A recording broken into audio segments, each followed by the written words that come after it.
Praise the lord. అనుదినం దేవునితో అనే ఈ కార్యక్రమం చూస్తున్న మీ అందరికీ మన ప్రభు అయిన యేసుక్రీస్తు ఘనమైన నామములో వందనాలు. చిన్న వాక్యం చూసుకుందామండి. లూకా సువార్త 16వ అధ్యాయము 12వ వచనం. మీరు పరుల సొమ్ము విషయంలో నమ్మకంగా ఉండని ఎడల మీ సొంతమైనది మీకు ఎవడిచ్చును?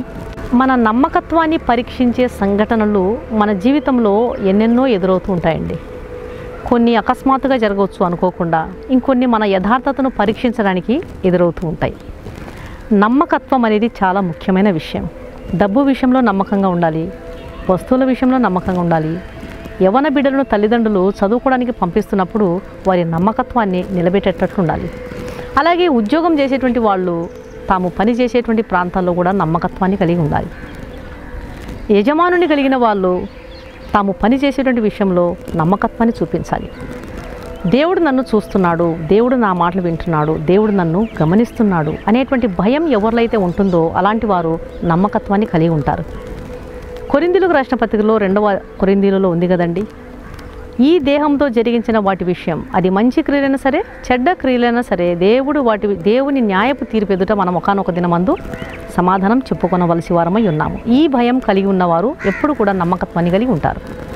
కొంతమంది అంటూ ఉంటారు, మేమేం దొంగతనం చేస్తున్నామా, మేమేమన్నా బ్యాంకులను కొల్లగొడుతున్నామా, ఎదుటి వారికి మేమేమన్నా మోసం చేస్తున్నామా, మేమేం చేశాము అనుకుంటూ ఉంటారు. మేమేం పెద్ద దొంగతనాలు చేయటం లేదు కదా అనుకుంటూ ఉంటారు. కానీ కిరాణా షాప్ దగ్గరికి ఏదైనా కొనడానికి వెళ్ళినప్పుడు ₹1 కనుక అతడు ఎక్కువ ఇచ్చినట్లయితే లెక్క పెట్టుకొని చూసుకున్నారనుకోండి, లెక్క పెట్టుకొని చూసుకున్నప్పుడు ₹1 ఎక్కువ వస్తే తిరిగి అతనికి ఇవ్వరు.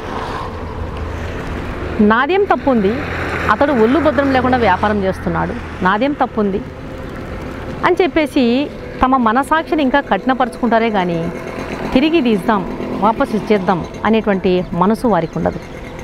తమను తాము మోసపుచ్చుకుంటూ ఉంటారు, తమ మనసును తాము కఠినపరుచుకుంటూ ఉంటారండి. చిన్న విషయాలలో మనం నమ్మకంగా ఉండాలి. ఒకసారి ఒక పాస్టర్ గారు చాలా గంభీరంగా ప్రసంగిస్తున్నాడంట, దొంగిలించకూడదు, మనం చిన్న చిన్న విషయాల్లో నమ్మకంగా ఉండాలి, దేవునికి మనం యథార్థంగా ఉండాలి అని చాలా గంభీరంగా ప్రసంగించాడంట. తర్వాత మరుసటి రోజు వేరే ప్రాంతానికి వెళ్ళడానికని ఒక బస్సు ఎక్కాడు. కండక్టర్ గారికి ₹5 ఇచ్చి టికెట్ తీసుకున్నాడంట. కండక్టర్ గారు చిల్లర ఎంచి అతనికి ఇవ్వడం జరిగింది పాస్టర్ గారికి. లెక్క పెట్టుకుని చూసుకుంటే ₹1 ఎక్కువ వచ్చిందంట. వెంటనే ఈ పాస్టర్ గారు కండక్టర్ గారి దగ్గరికి వెళ్ళి, అయ్యా మీరు ₹1 నాకు ఎక్కువ ఇచ్చారండి అన్నాడంట. అప్పుడు ఆ కండక్టర్ గారు నవ్వి, అవునండి, కావాలని నేను మీకు ₹1 ఎక్కువ ఇచ్చాను, నిన్న రాత్రి నేను మీ ప్రసంగం విన్నాను, మీరు బోధించిన దాన్ని అనుసరించి నడుస్తున్నారా లేదా అని మిమ్మల్ని పరీక్షించడానికే ఈ ₹1 ఎక్కువ ఇచ్చాను అన్నాడట. చూడండి దేవుని బిడ్డలారా, ఎంతమంది ఇలాంటి వారు మనల్ని గమనిస్తుంటారో. మనము క్రైస్తవులుగా బైబిల్ గ్రంథం పట్టుకొని చర్చిలకు వెళ్తుంటాం, మీటింగ్స్కి వెళ్తుంటాం, ఎన్నో ప్రాంతాలకు వెళ్తూ ఉంటాం. అయితే మనల్ని మన చుట్టుపక్కల ఉన్న వాళ్ళు, స్నేహితులు, బంధువులు, ఇరుగు పొరుగు వారు ఎంతోమంది గమనిస్తూ ఉంటారు. మన చిన్న కొంచెం అపనమ్మకమైన ప్రవర్తన మన క్రీస్తు ప్రభు వారికి అపకీర్తి తెచ్చే విధంగా ఉంటుంది. కాబట్టి నమ్మకంగా ఉండాలి. అన్ని విషయాల్లో, పరుల సొమ్ము విషయాల్లో, ప్రతి విషయంలో కూడా సీసీ కెమెరాలాగా దేవుని కళ్ళు మనల్ని వెలుగుతూ ఉంటాయి. అలాగే ప్రజలు కూడా మనల్ని ఎప్పుడెప్పుడు తప్పులు పట్టాలా, ఎప్పుడెప్పుడు మనలో లోపాలు కనుక్కోవాలని వాళ్ళు కూడా ఎదురు చూస్తూ ఉంటారు. అందుకొరకే మన ప్రవర్తన విషయంలో మనం నమ్మకంగా ఉండాలి. దేవుడి మాటలు దీవించునుగా. ప్రార్థన చేసుకున్నాం. పరిశుద్ధుడా, నీకు స్తోత్రములు ప్రభువా. పరుల సొమ్ము విషయంలో నమ్మకంగా ఉండకపోతే మీ సొంతమైనది మీకు ఎవడిచ్చును అని మాట్లాడుతున్నారు నాయన. మా నమ్మకత్వాన్ని పరీక్షించే సంఘటనలు నిజంగా మా జీవితంలో ఎన్నెన్నో ఎదురవుతుంటాయి ప్రభువా.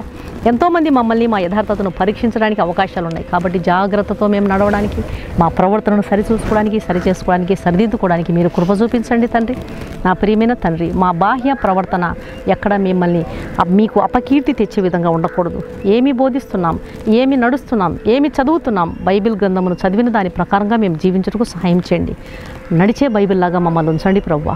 ఈ వాక్యం వింటున్న ప్రతి బిడ్డను మీరు దర్శించండి, మీరే కరుణించండి. ప్రతి చిన్న విషయంలో కూడా మేము యథార్థంగా ఉండాలని మీరు మాకు బోధిస్తున్నారు. కాబట్టి మీరే సాయం చేయండి. నా ప్రార్థన ఆలకించమని యేసు నామమున అడిగి వేడుకుంటున్నాం తండ్రి, ఆమేన్. ఈ వాక్యం విన్న ప్రియ దేవుని బిడ్డలారా, దయచేసి ఈ వాక్యాన్ని షేర్ చేయండి. అనేకులకు దేవుని వర్తమానాన్ని చేరే విధంగా మనం ప్రయాసపడాలి. ఛానల్ను సబ్స్క్రైబ్ చేసుకోండి. ఇంకా యేసుక్రీస్తును మీ సొంత రక్షకునిగా అంగీకరించిన వారు ఎవరైనా ఉన్నట్లయితే దయచేసి దేవుని నమ్మండి, విశ్వసించండి. ఆయన నామములో ఎంత గొప్ప శక్తి ఉందండి.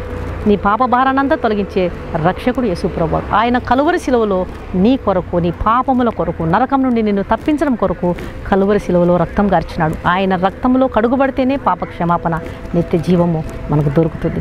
కాబట్టి నమ్మండి, విశ్వసించండి, ప్రార్థించండి. ప్రభు మీ జీవితంలో గొప్ప కార్యాలు జరిగే విధంగా మీరు అనుమతి ఇవ్వండి. ప్రభు తప్పకుండా మిమ్మల్ని రక్షిస్తాడు. God bless you.